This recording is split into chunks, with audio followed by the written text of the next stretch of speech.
Let's spike crime की कहानी। पिछले एपिसोड में हमने देखा कि कैसे शिकागो के एक डबल एजेंट ने मुंबई की पीठ में छुरा घोंपा था। डेविड हेडली ने मुंबई के 9 दौरों में वो सब कुछ रिकॉर्ड कर लिया था जो लश्कर को चाहिए था। इनमें ताज और ओबराय होटल्स की रिकॉर्डिंग, उनके अंदर के सभी गुप्त रास्ते, इन होटल में सुरक्षा के इंतजाम कैसे हैं, क्या क्या कमियां हैं, समुद्र के जीपीएस पॉइंट जहां से इंडिया में एंट्री करना आसान था। हेडली ने यह सब रिकॉर्डिंग कर ली थी और जाकर लश्कर को दे दी थी। लश्कर के पास अब उसकी आंखें आ गई थी। अब उन हाथों की बारी थी जिन्हें ट्रिगर दबाना था। साजिश का नक्शा बिल्कुल तैयार था, असला बारूद वो भी तैयार था। कराची में बैठे हुए लश्कर के आकाओं को अब सिर्फ हरी झंडी दिखाना बाकी था। उनके आगे एक बहुत बड़ा सवाल था कि ये आतंकी इतनी भारी मात्रा में गोलियां, बंदूकें, बारूद, आरडीएक्स लेकर और इंडियन नेवी और कोस्ट गार्ड को चकमा देकर भारत की सीमा के अंदर कैसे घुसेंगे। लश्कर को अपनी पहचान छुपाने के लिए एक इंडियन कवर चाहिए था और इसके लिए उनको चाहिए थी एक इंडियन बोट, ताकि किसी को भी उनके ऊपर शक ना हो सके। और लश्कर की यही requirement Indian boat MV Kuber की बदनसीबी और तबाही का कारण बनी। आज के एपिसोड में हम डिटेल में जानेंगे कि कैसे इन आतंकियों ने कराची से मुंबई तक का सफर तय किया, कैसे मुंबई पहुंचकर उन्होंने मुंबई के ऊपर कहर बरपाया। नमस्कार, मैं हूं संजय और आप मेरे साथ देख रहे हैं 26/11 की पूरी कहानी। 22 नवंबर 2008 को जब अल हुसैनी कराची से निकली तो हर आतंकी के पास एक भारी बैकपैक था। हर आतंकी के पास 7.62 mm की एक AK-47 राइफल थी। हर बैग में 8 लोडेड मैगजीन्स और 200 से ज्यादा कारतूस थे। इन हथियारों के अलावा हर आतंकी 8 से 10 किलोग्राम आरडीएक्स और ग्रेनेड लेके जा रहा था।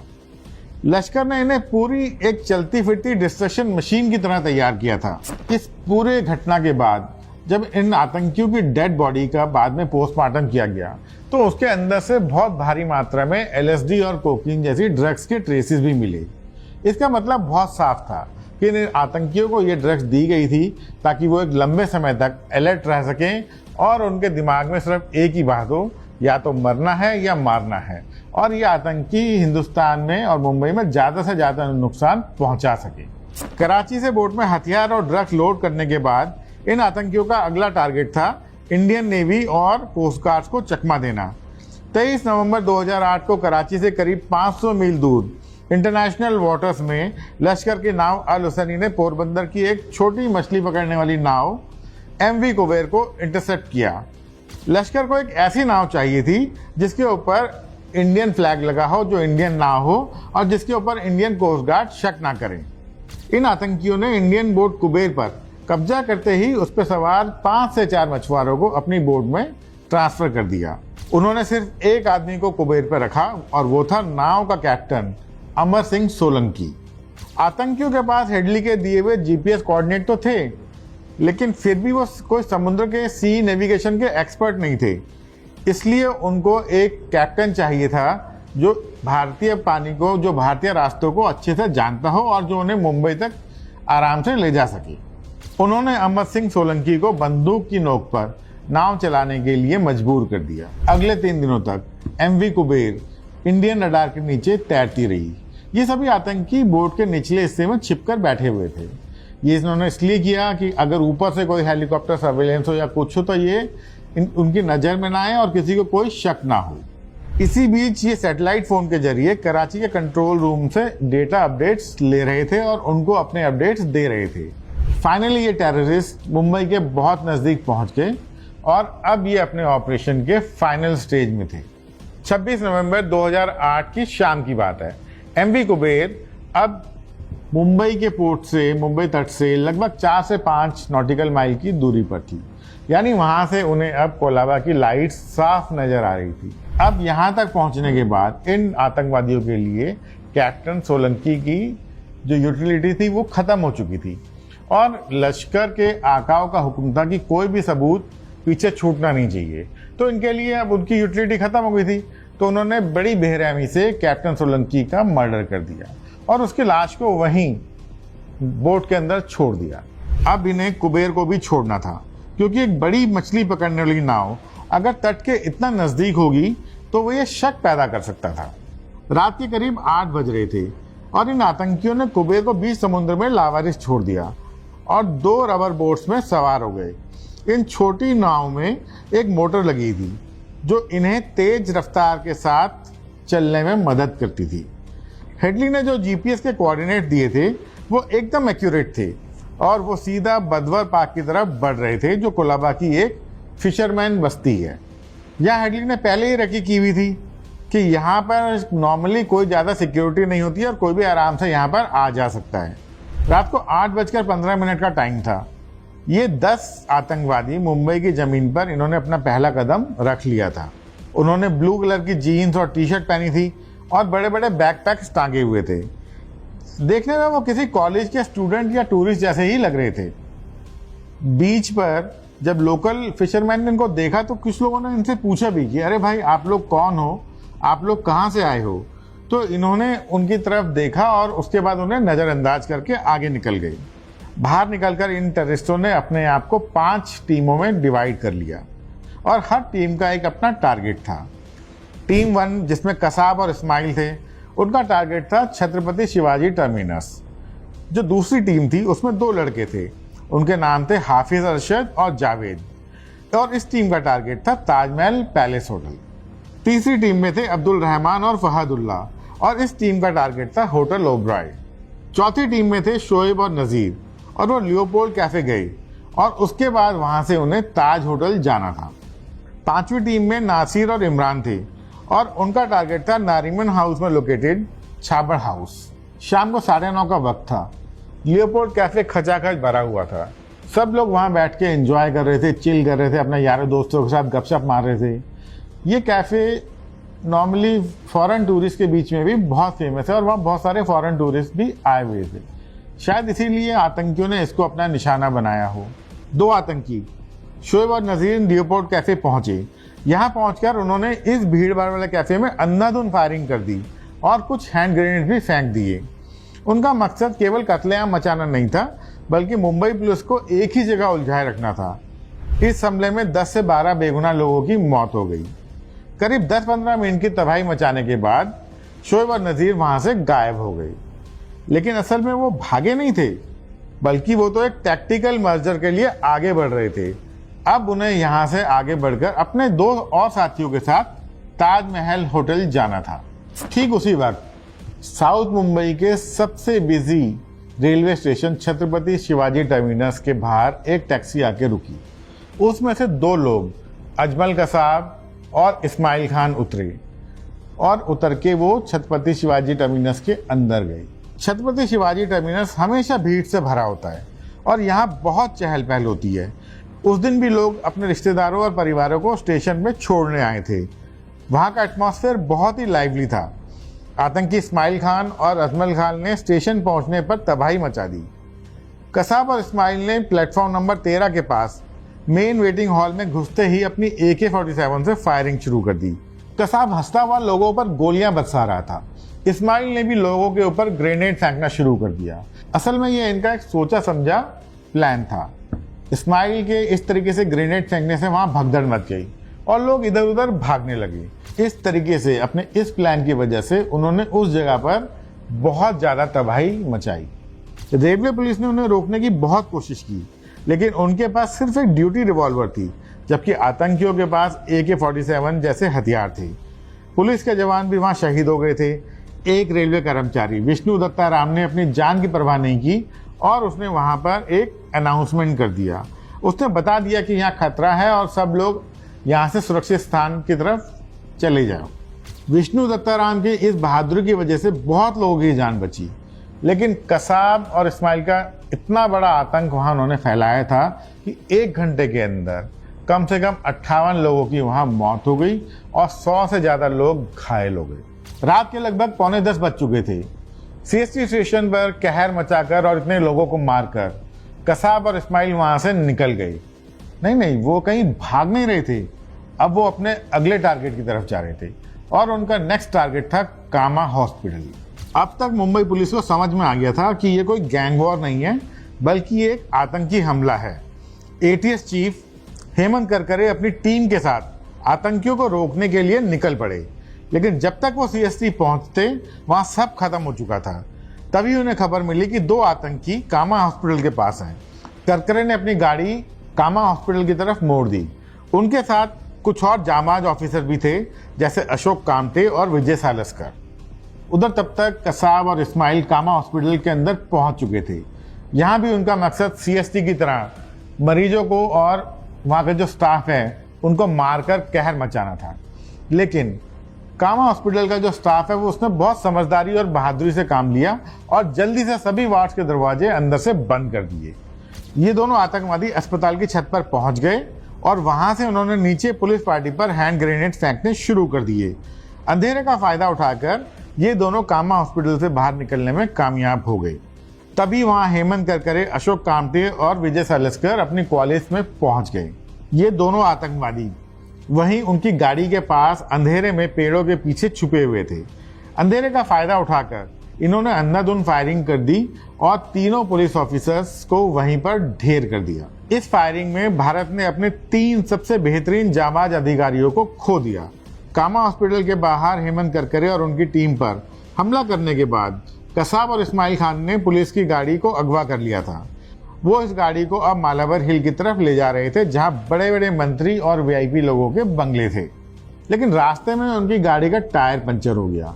इसके बाद उन्होंने गन पॉइंट पर एक स्क्वाडा को छीन लिया। अब इन दोनों को लग रहा था कि भाई रात के अंधेरे का फायदा उठाकर ये लोग यहाँ से बच के निकल जाएंगे और अपने अगले टारगेट तक पहुंच जाएंगे। लेकिन उनको पता नहीं था कि मरीन ड्राइव के एंड में पुलिस की एक छोटी टीम उनका इंतजार कर रही है। चौपाटी के पास पुलिस ने लकड़ी के बैरिकेड्स लगा रखे थे। जैसे स्क्वाडा कार वहां पहुंची, पुलिस ने उसे रुकने का इशारा किया। आतंकियों ने गाड़ी को मोड़ने की कोशिश की, लेकिन पुलिस की घेराबंदी बहुत सख्त थी। ये देखते ही इस्माइल ने पुलिस के ऊपर फायरिंग शुरू कर दी। पुलिस ने भी जवाबी फायरिंग की, जिससे इस्माइल वहीं मौके पे मारा गया। गाड़ी अब रुक गई थी। कसाब बगल वाली सीट पर था, लेकिन उसने हार नहीं मानी थी। उसने मरने का नाटक किया ताकि पुलिस वाले जब नजदीक आए तो वो उन पर फायरिंग कर सके। पुलिस ऑफिसर एएसआई तुकाराम ओमले जैसे ही वो कसाब के पास पहुंचे, कसाब अचानक उठा और उसने AK-47 से फायरिंग शुरू कर दी। यहाँ तुकाराम ओमले ने वो कर दिखाया जिसकी दुनिया के इतिहास में कोई मिसाल नहीं है। उन्होंने कसाब की राइफल की नली को अपने दोनों हाथों से पकड़ लिया। कसाब ट्रिगर दबाता रहा और उसने ना जाने कितनी ही गोलियां तुकाराम ओमले के सीने में डाल दी, लेकिन तुकाराम ओमले ने उसको तब तक नहीं छोड़ा जब तक बाकी की पुलिस टीम ने आकर कसाब को पीछे से पकड़ नहीं लिया। कसाब की गिरफ्तारी इस पूरे केस का टर्निंग पॉइंट थी, क्योंकि कसाब अगर जिंदा पकड़ा नहीं जाता तो इस केस की कभी भी सच्चाई पता नहीं चलती। अगर कसाब उस वक्त मारा जाता तो पाकिस्तान के पास इस हमले से बचने का पूरा रास्ता था, वो तो साफ मुकर जाता। कसाब का जिंदा पकड़ा जाना ही वो सबूत था जिसने दुनिया के सामने लश्कर और पाकिस्तान की पूरी पोल खोल दी। अब तक आज की रात 10 आतंकियों में से एक इस्माइल खान मारा जा चुका था और अजमल के साथ पुलिस की हिरासत में आ चुका था। कसाब के पास से एक सैटेलाइट फ़ोन, हाथ से बने हुए मैप और पाकिस्तान में बनी हुई दवाइयाँ मिली। जब कसाब CST स्टेशन पर खून की होली खेल रहा था, उसी वक्त मुंबई के पॉश इलाके नरीमन पॉइंट पर बसे होटल ओबराय के बाहर एक टैक्सी आके रुकी और उसमें से 2 आतंकी होटल के अंदर घुसे। जहां ताज होटल एक हेरिटेज बिल्डिंग थी, वहीं ओबराय होटल एक मॉडर्न बिल्डिंग थी जिसमें ग्लास और स्टील का बहुत ज़्यादा यूज़ किया गया था। यहाँ इन दोनों आतंकियों की रणनीति बहुत ही सिस्टमैटिक थी।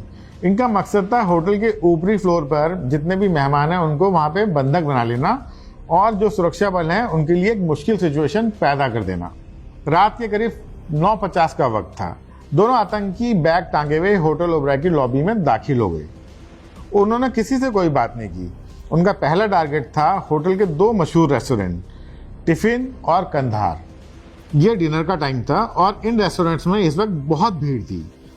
इन दोनों आतंकवादियों ने बिना किसी को वार्निंग दिए हुए अंधाधुंध फायरिंग शुरू कर दी। यहाँ हेडली की गई रैकी का एक और सबूत देखने को मिला। इन आतंकियों को पता था कि कहाँ छिपना है और किस जगह से मैक्सिमम किलिंग जोन उनको मिलेगा और कहाँ से उनको फायरिंग करनी है। कुछ ही मिनटों में यहाँ लाशों का ढेर लग गया और आतंकी होटल की लिफ्ट और सीढ़ियों की तरफ बढ़ गए। ओबराय में इन दोनों आतंकियों ने कुल 30 से ज्यादा लोगों की जान ले ली। इनमें कई विदेशी नागरिक भी शामिल थे। आतंकियों ने इन मेहमानों को ढाल की तरह इस्तेमाल किया ताकि बाहर से पुलिस और नेवी के मार्कोस कमांडो इन पर सीधा हमला न कर सकें। अपनी पोजीशन लेने के बाद अब्दुल रहमान और फहदुल्लाह ने होटल के कुछ हिस्सों में आग लगा दी। ये एक डिटेक्शन डाइवर्जन था ताकि धुआं फैलते ही कमांडोज को इन टेररिस्ट की सही लोकेशन का पता न चल सके। इसके साथ ही उन्होंने लॉबी में एक RDX का बैग भी छोड़ दिया जो बाद में सुरक्षा बलों को मिला। ओबराय में अब एक लंबी घेराबंदी हो चुकी थी। नैरिमन पॉइंट के इस मॉडर्न टावर में अभी मौत का खेल जारी था। इसी बीच 10 आतंकियों में से 2 आतंकी नासिर और बाबर इमरान कोलाबा की तंग गलियों में स्थित नैरिमन हाउस पहुंचे। रात को करीब 9:45 का टाइम था। उन्होंने पहले पास के एक पेट्रोल पंप पर ग्रेनेड फेंककर धमाका किया ताकि पुलिस का ध्यान भटक जाए। इस डाइवर्जेंस का फायदा उठाकर ये दोनों आतंकी बिल्डिंग के पिछले रास्ते से अंदर घुस गए। उन्होंने रब्बी गैब्रियल और उनकी गर्भवती पत्नी और कई विदेशी मेहमानों को गन पॉइंट पर बंधक बना लिया। नैरिमन हाउस का चुनाव इसलिए किया गया था ताकि पाकिस्तान इस हमले को एक अंतर्राष्ट्रीय मुद्दा बना सके और इजराइल जैसे देशों का ध्यान अपनी तरफ खींच सके। इन आतंकियों ने बिल्डिंग के ऊपरी फ्लोर्स पर अपनी अपनी पोजीशन ले ली जहां से वो पूरी गली की हलचल पर नजर रख सकते थे। अगले 40 से ज्यादा घंटों तक इन दोनों ने नैरिमन हाउस को एक किले में बदल के रख दिया था। लेकिन फिलहाल वापस चलते हैं कोलाबा, होटल ताज पैलेस, जो इस पूरी साजिश का सबसे बड़ा सेंटर पॉइंट था।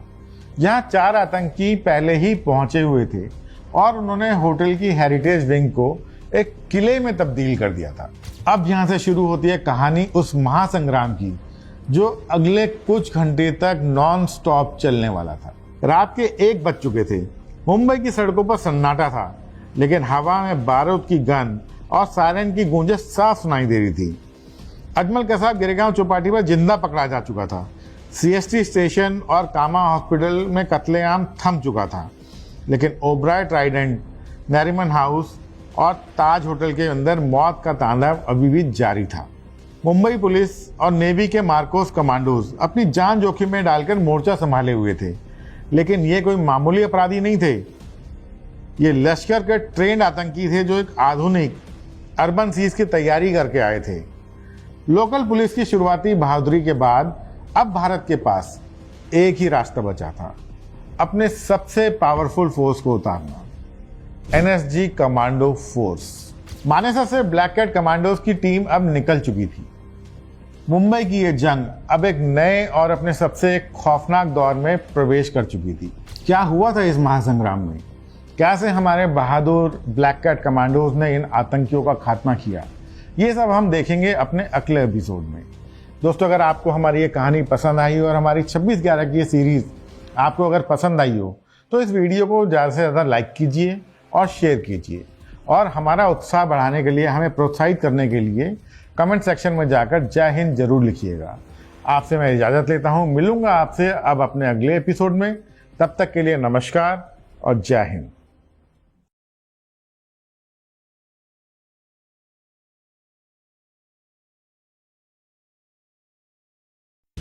आप सुन रहे थे let's make more than radio. Follow कीजिए हमें हमारे सोशल मीडिया प्लेटफॉर्म्स पर। It's time for news. It's time for more than radio. Presenting the first radio news app, Let's Mic. Let's Mic, a news-based app on your phone where you get to watch and listen news, talk shows, interviews, radio show podcasts.